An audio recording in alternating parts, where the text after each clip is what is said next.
Our assignment this week was to talk about disability in social media and in the world around us.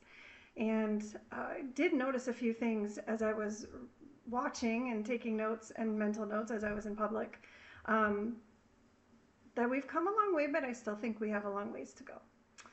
One of the things that I noticed, I was at Hannaford picking up a prescription, and I noticed that it would be really hard for people that are in wheelchairs to reach the counter and put in their, credit or debit card information or health savings account number, because it's pretty high. And I didn't see a lower counter, which surprised me. And I hadn't really noticed that before, taken notice of that, because I hadn't had this in the forefront of my mind. So I did notice that at Hannaford.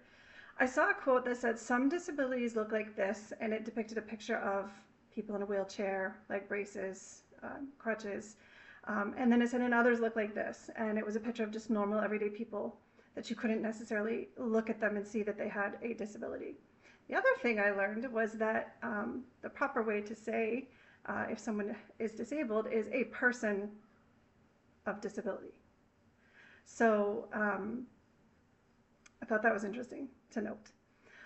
I also noticed at central office I had a meeting, curriculum meeting this week, and the entrance to the central office has a split stairs, one going down, one going up. And I can tell you from personal experience, because this summer I have been not disabled, but I had a protruding disc and some bulging discs and some sciatica and extreme pain. And I walked in the building and I'm like, oh great, I'm going to be going up and downstairs all day, because the meeting was downstairs, which meant to go to use the restroom, I needed to go up 2 flights of stairs. So that was interesting to note, that there was no ramp, there was no elevator that I noticed to get to where I needed to be. So personally speaking, that was harder, but I did it. I am no means disabled, and I am not trying to minimize that for people, but I did have that personal experience, a lot of that over the summer. Not fun. I hope you never deal with it. Then I noticed that my husband was in a meeting, so I had kind of night to myself, and I watched a few movies, and one of them was Marry Me. And in this movie, Jennifer Lopez was teaching a bunch of students how to dance to one of her songs.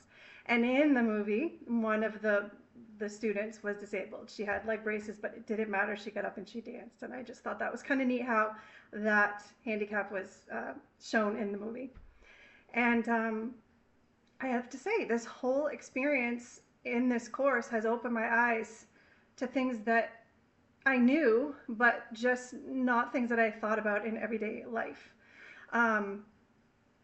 Social media represents a lot of DEI right now. There is a huge controversy surrounding that, as you may know, with our current administration, and some things that are looking to be changed.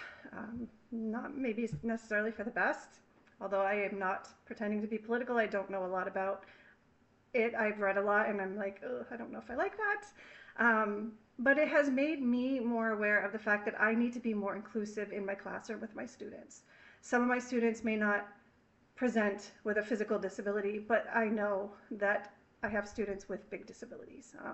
So I'm just going to be more aware as I go about teaching, and encourage those students, make sure that I am making things easier for them, making sure that I voice that to other people and advocate for those students as well. So these are some of the things that I've learned over the last few weeks, noticing that we can do better, but we have come a long way. So thank you for the opportunity to look into this a little bit more deeply.